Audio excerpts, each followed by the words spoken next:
Well, good morning, everyone. Bonjour tout le monde. Bienvenue. Welcome. Secretary Austin and I are delighted to have three close partners of the United States with us this morning. President Bazoum of the Republic of Niger. Paul Biya, President of Cameroon. So he is making his way up here right now. So thank you.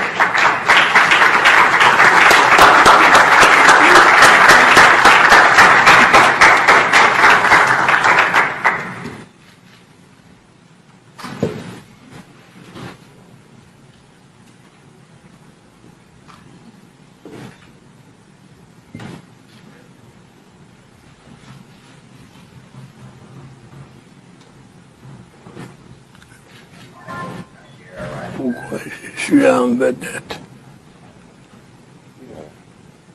Ici.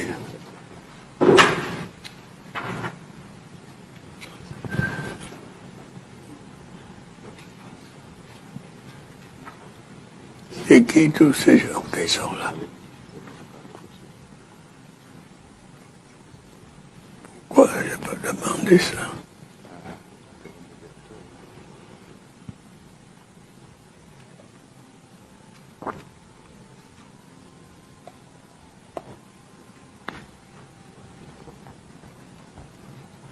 Est-ce qu'il y a des gens importants là? Les ministres qui sont dans la salle. Le président Kagame a parlé, il est parti. C'est vous qui parlez. Vous avez votre micro. Vous commencez. On vous a déjà introduit. Le monsieur vous a introduit. Il y avait un monsieur de vous qui vous a introduit. Je dois parler maintenant.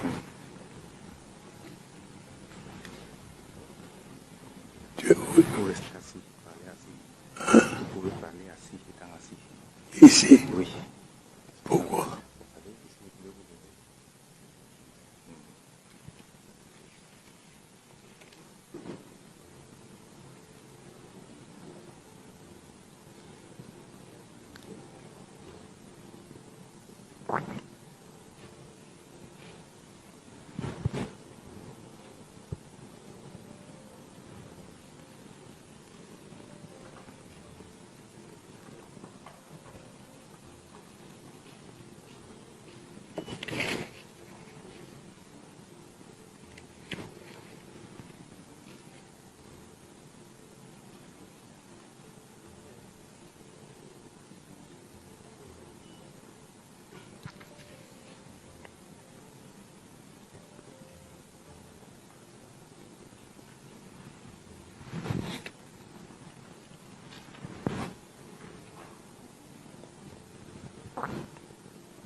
C'est moi. Il n'y a personne pour conduire les travaux.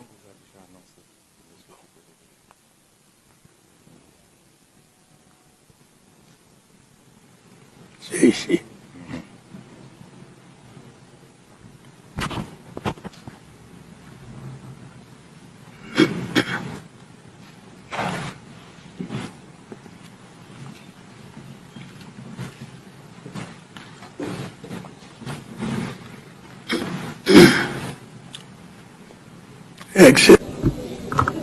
Your Excellencies, Mr. President, Paul Biya, President of Cameroon. So he is making his way up here right now. So thank you.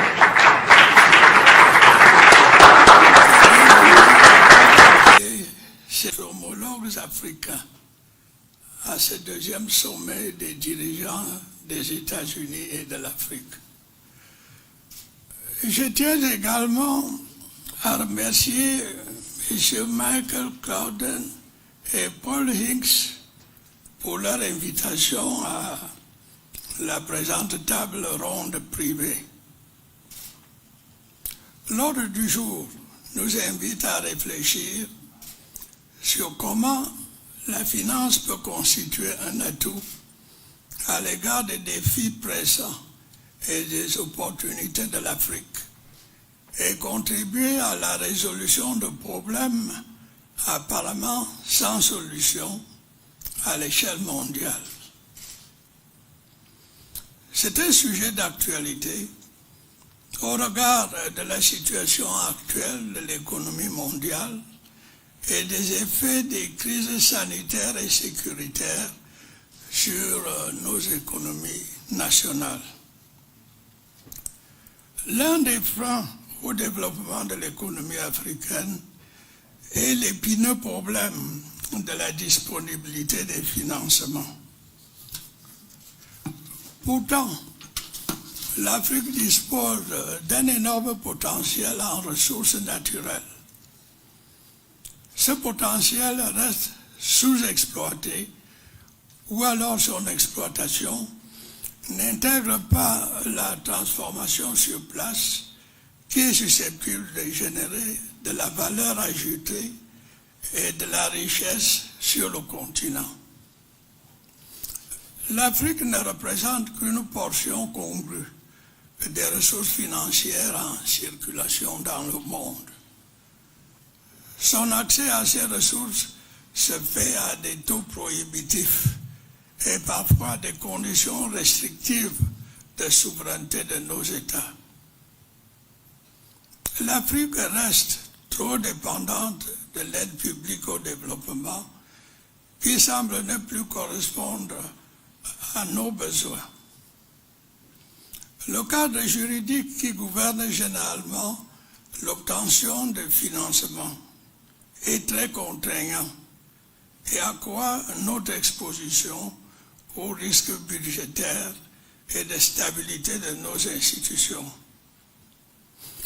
Comme exemple de contrainte, la mise en gage de certaines ressources naturelles sollicitées par certains investisseurs.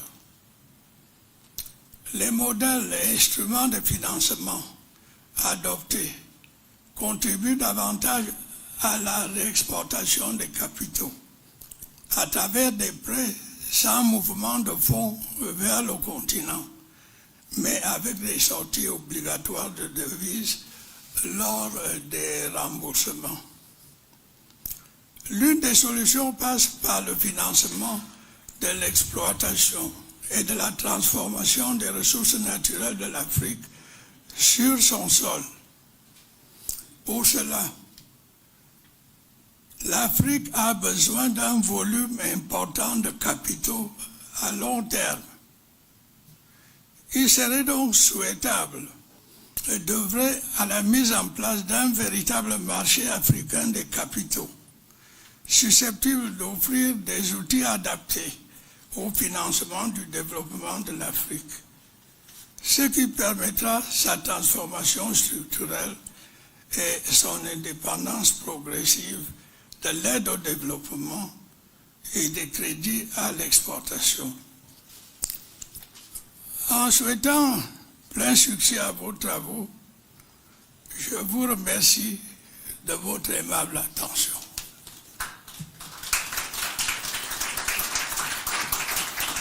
President Biden participated in 2 leaders' sessions at the summit, one on the African Union's Agenda 2063 plan to transform the continent over the next 50 years, and one on ensuring food security.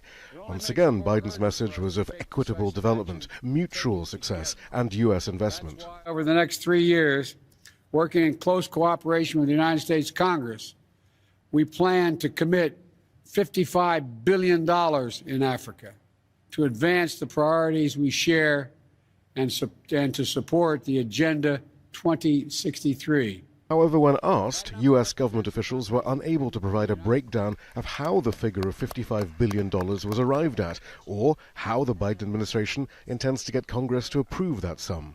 The president of the African Union welcomed the U.S.'s renewed commitment to Africa, but called for Washington to end its economic sanctions on Zimbabwe and its plans to sanction other African countries via the so-called Malign Russian Activities in Africa Act, still working its way through Congress. This bill, with its sanctions, which targets a whole continent, is the first in international relations.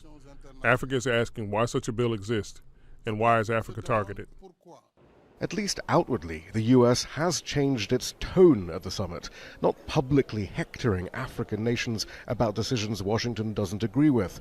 But there is still skepticism about whether anything really is different. The problem isn't what they're saying. They're saying all the right things. The problem is they're not doing anything differently. They're still focusing more on open societies, on values, rather than on increasing investments and sort of a more concrete approach to encouraging businesses to invest in the region. And even as the Biden administration talks of democracy and human rights, it was notable that the only African leader to get an honor guard was the Egyptian president, who oversees a government not noted for its democratic values. The US sees itself as the world's indispensable nation, but there's little patience for that sort of talk here. There are simply too many other countries willing to do business with Africa who don't demand economic and political obedience. Shihab Ratansi, Al Jazeera, Washington. Joe Biden says he plans to visit sub-Saharan Africa in what will be the first trip by a U.S. president since 2015. In front of the nearly 50 African leaders who have gathered in Washington for a 3-day summit, Biden also announced the U.S. support for the African Union to join the G20 group, a move praised by the current chairman of the AU, Macky Sall. I would like to welcome on behalf of all colleagues President Biden's important decision to support Africa's participation as a permanent member of the G20, but also his support for the integration of the continent as a permanent member to the UN Security Council. Joe Biden threw his support Thursday behind a larger African role in the world, but also vowed the U.S. would not shy away from promoting democracy. $55 billion in projects over the coming 3 years have been laid out for Africa at the summit. U.S. President Joe Biden capped his 3-day summit of African leaders by hinting that he may come visit. As I told some of you, you invited me to your countries. I said, be careful what you wish for, because I may show up. The poor relatives always show up. The wealthy ones never show up. The poor come and they eat your food, stay longer than they should. Well, I'm looking forward to seeing many of you in your home countries. It's a striking joke from the leader of the world's wealthiest nation, who spent much of Wednesday touting U.S. plans to deliver $55 billion in assistance to a continent struggling with food insecurity, inequality, and a painful legacy of colonialism. But jokes aside, the U.S. ambassador to the United Nations told VOA that a presidential trip would have a big impact. This will be an opportunity for the people of Africa, whatever countries, if the president decides to make such a visit, that they will actually see our commitment to them. These grand gestures and big promises contrast with the quieter diplomacy happening at the summit of 50 African leaders, which included meetings between Secretary of State Antony Blinken and leaders of Ethiopia and Congo, both countries with active conflicts, and with stable West African allies Senegal and Southern African energy giant Angola. Analysts say the U.S. is trying to work with a range of African partners, regardless of their track records, on issues where they can find common ground. I think what Washington is trying to do is diversify its relationships on the continent and not make them dependent on any one leader or any one group of countries, because what we have seen is these countries remain fragile, and a strategic partner today could be engulfed in civil war tomorrow. Biden also invited the leaders of Congo, Gabon, Liberia, Madagascar, Nigeria, and Sierra Leone to a private meeting on Wednesday, where they discussed their upcoming elections during what the White House says is a critical time for democracy globally. Publicly, Biden affirmed support for more African representation on the G20 and the UN Security Council, while not ignoring their shortfalls. As leaders, our people inspire us. They awaken us the possibilities that are within our grasp, and there's so many possibilities if we work together. They tell us hard truths that we need to hear, and sometimes we have trouble listening. They challenge us to live up to the values enshrined in so many of our founding documents and to be worthy of the responsibility given to us by that sacred trust. That particular message falls on some old ears. Cameroon's Paul Biya is 89. Republic of Congo's Denis Sassou Nguesso is 79, as is Nigeria's Muhammadu Buhari. Many of these men, and all but one African head of state is male, were born well before their countries gained independence, on a continent where the median age is just 18. What will they take back to their homelands, other than full pockets and warm memories? Anita Powell, VOA News, Washington. It's a really great way to support, to use U.S. hegemony, U.S. leadership to bring all these allies together to support all these countries. And how can the diaspora who are in the U.S. Working at U.S. companies be used as a leverage to support this? So the U.S. government has a really good chance to, take, you mentioned the aforementioned U.S. Africa Trade Summit during Biden administration 2014. That summit in itself was long overdue. What does that mean? We just don't want, I think we can't just sit back and just let these countries come to us and just ask the U.S. for budget support or monetary support. We need to also put the task to say, okay, well, what are your future goals? What's your 10-year goal to support infrastructure development?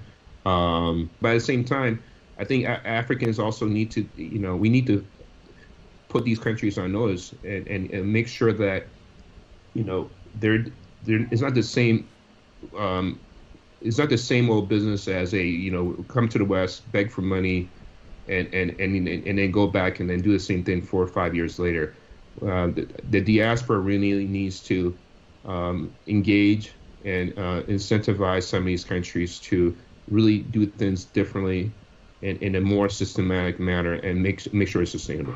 There are some interesting areas that this particular summit will be focusing on. They're going to be focusing on entrepreneurship on the continent. How can the U.S. help young people? They're also talking about innovation. They're looking across the continent, looking for young, innovative minds. It looks like they're shifting from looking at the leaders, the leadership on the continent, but also putting their attention or focusing on the young people, what young people are doing across the continent.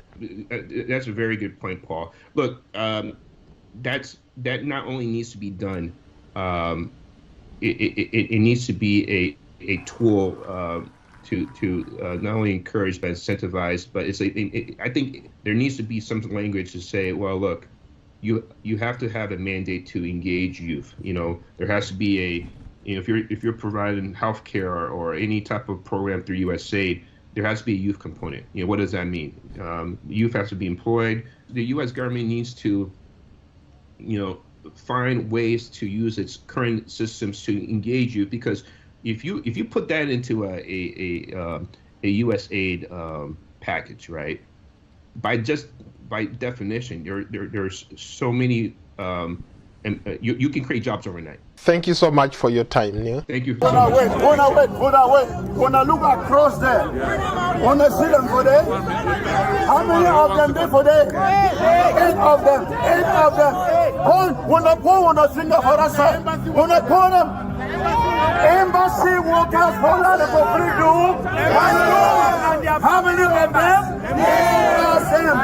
They were given $1,000 to come out and demonstrate here. Now, the whole president of the whole country,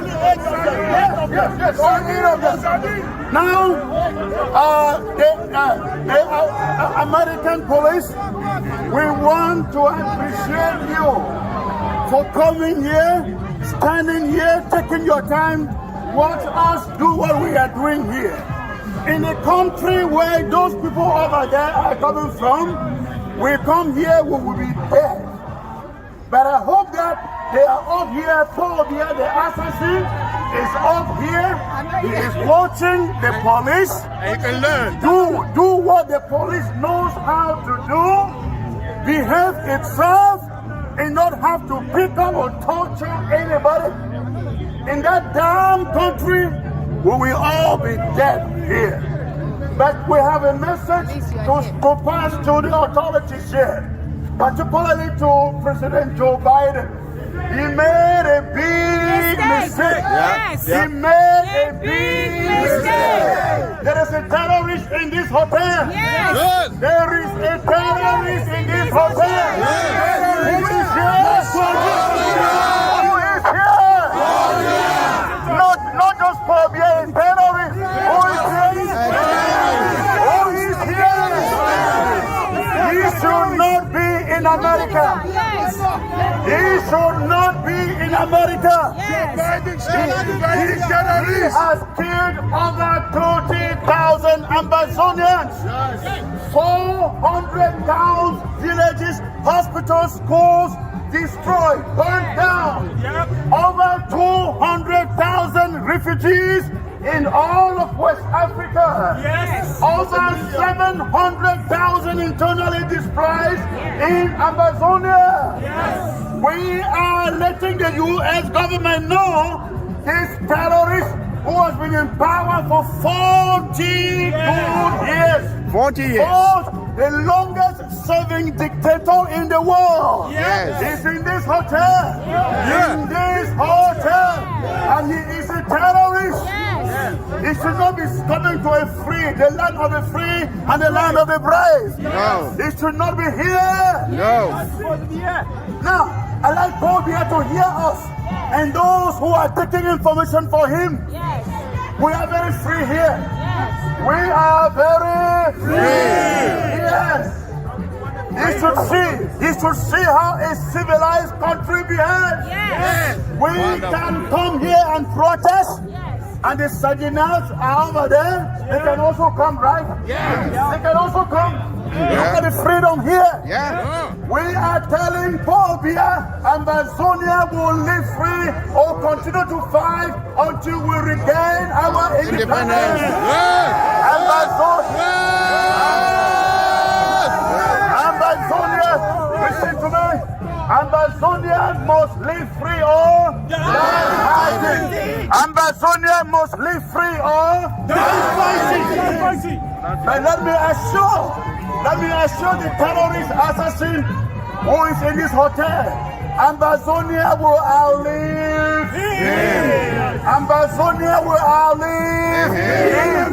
We will outlive him. He's already 98 years old. Listen to me. 98 years old. We are here as a team. We are here as one nation, one people, one power. It is not the interim government. It is not the SCNC.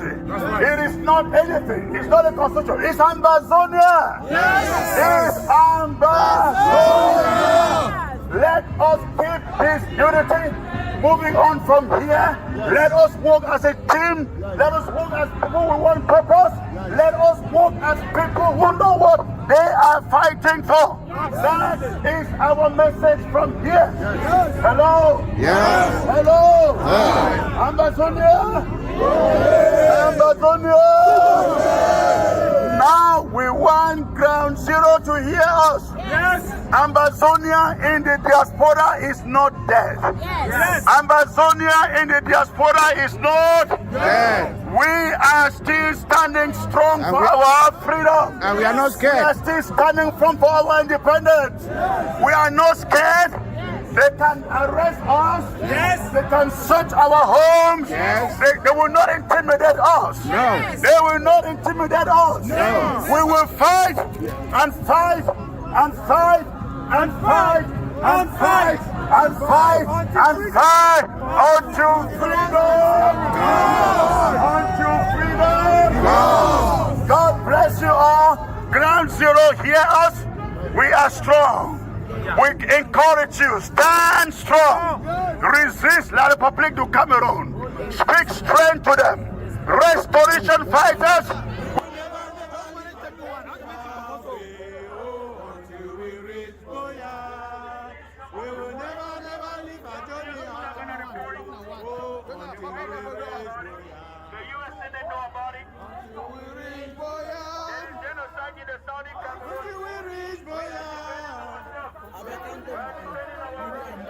Our country must be free. Our country must be free. Buea is the capital of Amazonia. And we are not going to stop until we reach. Until we reach Buea. Until we reach Buea. We will never, never leave Never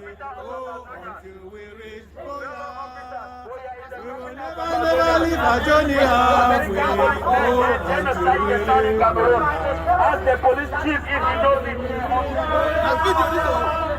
Until we reach Boya, we will never leave our journey halfway. Oh, until we reach Boya, we will never leave our journey halfway. Oh, until we reach Boya. Come on. No, wait.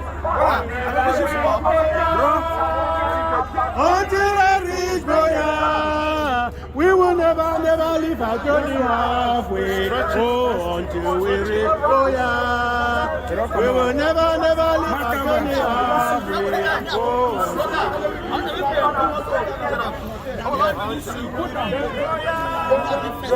until we reach Boya, we will never leave our journey halfway. Until we reach Boya, we will never leave our journey halfway. They said we were criminals. Here we are. The police is here.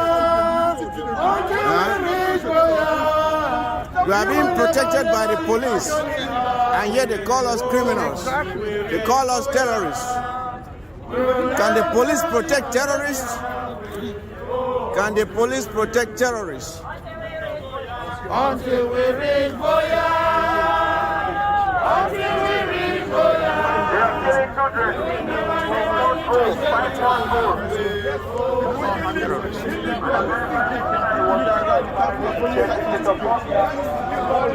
We had an incident here. One La Republique infiltrator came here to try us. He almost got beat up. Almost got beaten up, but for the police that saved that idiot. The police saved the idiot. He would have gotten a beat down. We are not terrorists. We are not terrorists. We are not terrorists. The police is here protecting us as we demonstrate peacefully. We demonstrate peacefully. Police are here. Or should I say the police is here because it's compound now? Yeah. The police is here. And we don't know what's going on in our country. If you were back home, we are very happy to see you. You know why? Because you are protecting us. Back home, the police, they kill children. If you were back home, the police will be shooting at us. Look at the pictures.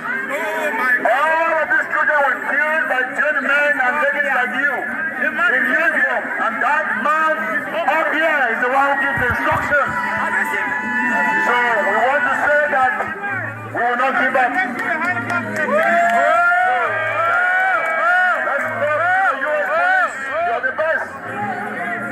And we love you. Contrary to the blood-sucking, dictatorial, nefarious, criminal police of La Republique of Cameroon. They rape women, they kidnap people for ransom, they kill, burn villages, kill dogs, cats, goats, and destroy our crops. But today we have said enough is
Let my people go.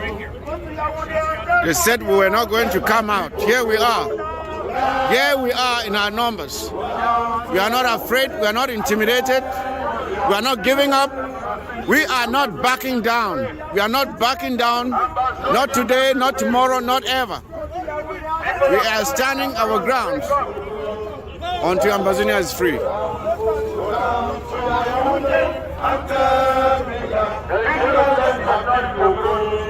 Go to Yaoundé and take Obia. Go to Yaoundé and take Obia. Police are here. Or should I say the police is here because it's a compound now? Yeah. The police is here. Police are here. Or should I say the police is here because it's a compound now? Yeah. The police is here. And we don't know what's going on in our country. If you went back home, we are very happy to see you. You know why? Because you are protecting us. Back home, the police, they kill children. If you were back home, the police will be shooting at us. Look at the pictures. All of these children were killed by gentlemen and ladies like you in uniform. And that man up here is the one who gives the instructions. So we want to say that we will not give up.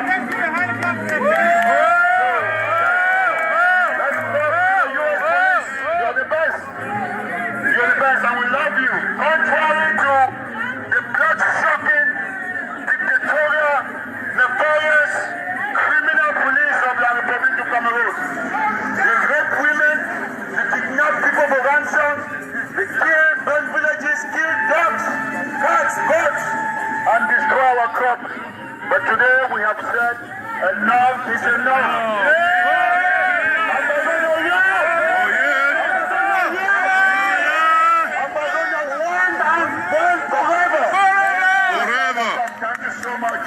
And I'll pass the microphone to whoever it is. That is all about. I mean, this thing. Go only like that.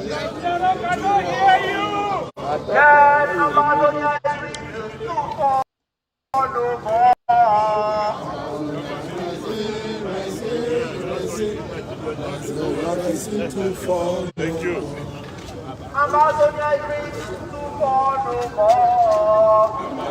Rising, rising, rising. Amazonia is risen to fall no more. Amazonia rising, rising,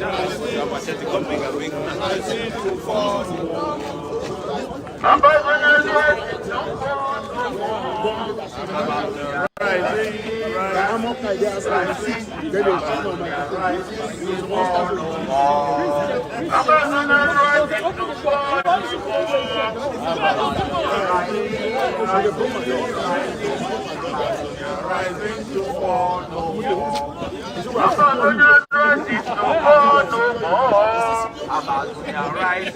Rising, something's going on. Amazonia is rising, rising, rising. Amazonia is rising, Amazonia is rising, no more, no more. Rising, rising,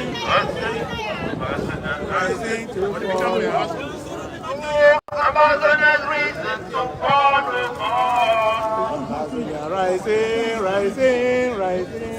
Amazonia rising to fall no more. Amazonia is rising, rising, rising. Amazonia is rising to fall no more.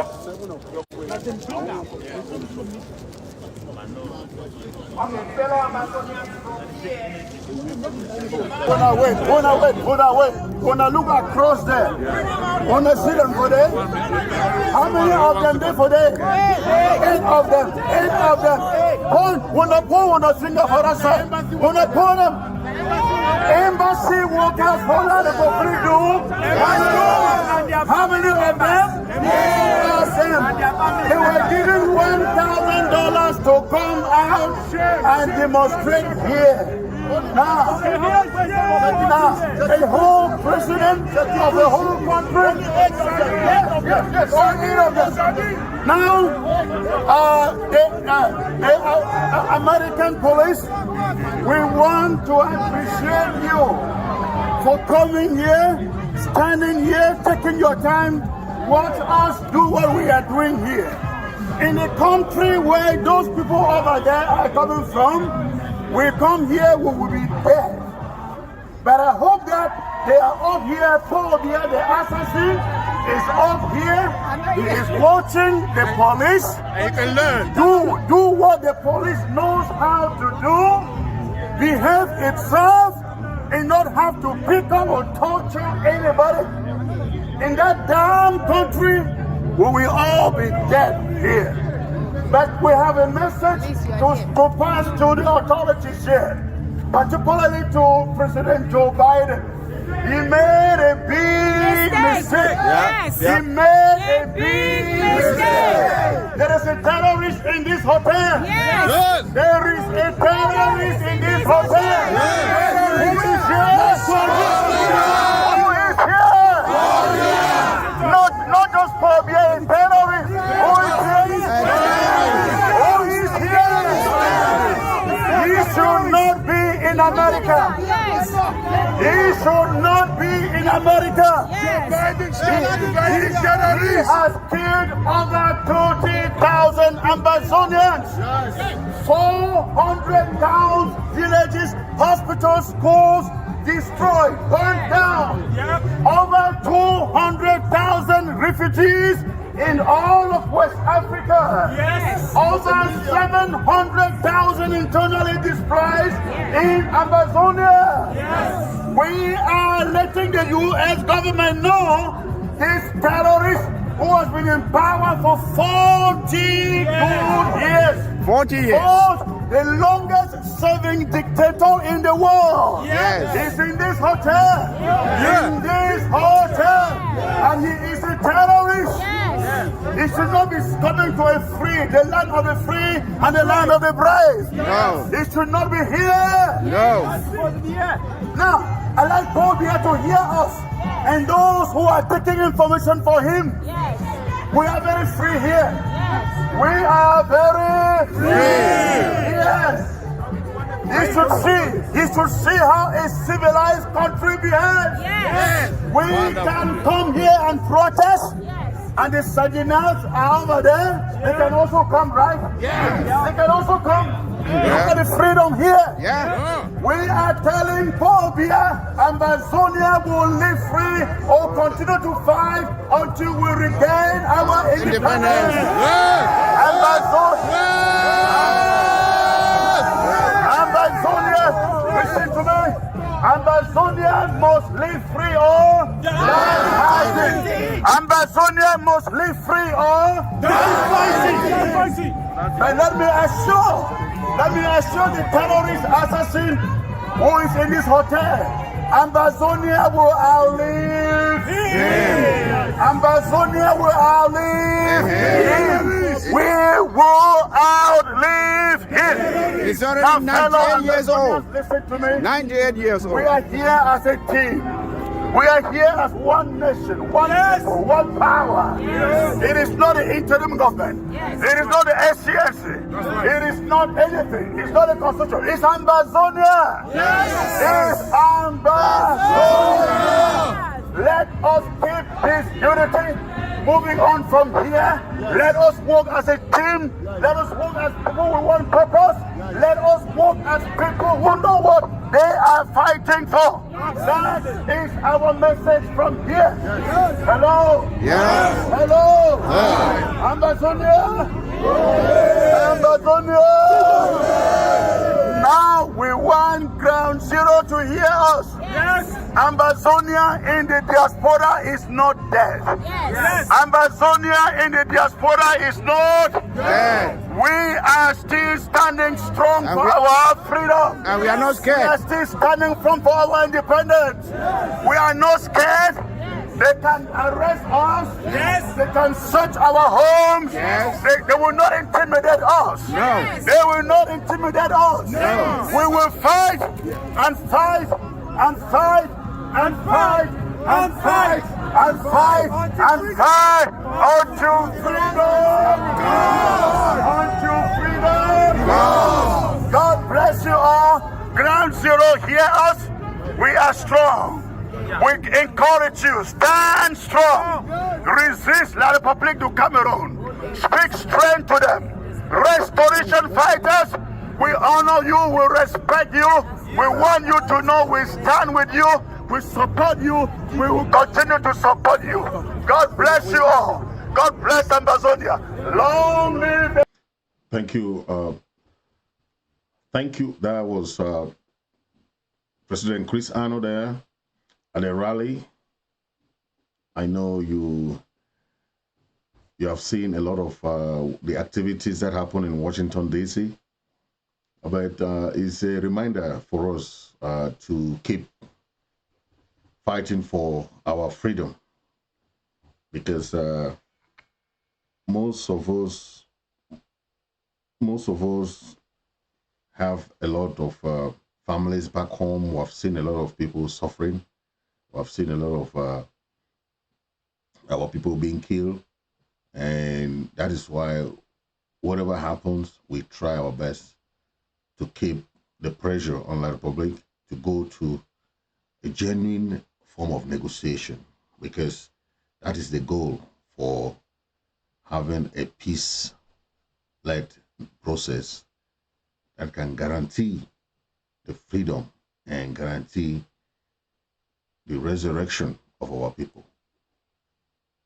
So anything that happens just depend on what we want. It comes out with a communique. If Canada comes out with a communique and say that they are a mediator party, now will be different. We are going to be approaching Canada now as a mediator. So we must not abide to the outcome of the negotiation. That is what we have to understand too. So people can go and talk, but they should make sure that they are the genuine and people who have been chosen, who were selected by the Amazonian people. We cannot just say, okay, La République cannot use our different groups to manipulate us and say, no, this group is good, this group will not go. It will not happen like that.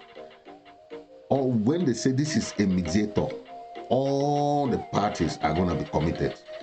Everybody's going to be committed.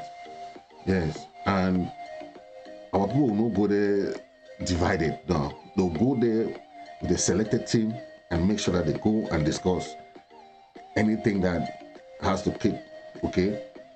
You know, La République never keep their promise. So whatever we are discussing has to be written and approved by an international mediator and United Nations. That is what we are looking. We don't want something that, we remember what La République was doing during the Swiss-led negotiation. They were sending one person to come and you know, they were not really committed. Okay. That is why we are not, we don't want something that will still repeat itself of what happened in the Swiss-led negotiation process. Okay.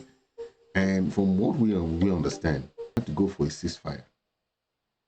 And during that ceasefire, they thought that they would go and discuss. That is how they neutralized them. So we don't want to go into that kind of thing. We have to discuss the negotiation. The process must go on. During that process, we'll see what can be done within that process to give our people a safe environment.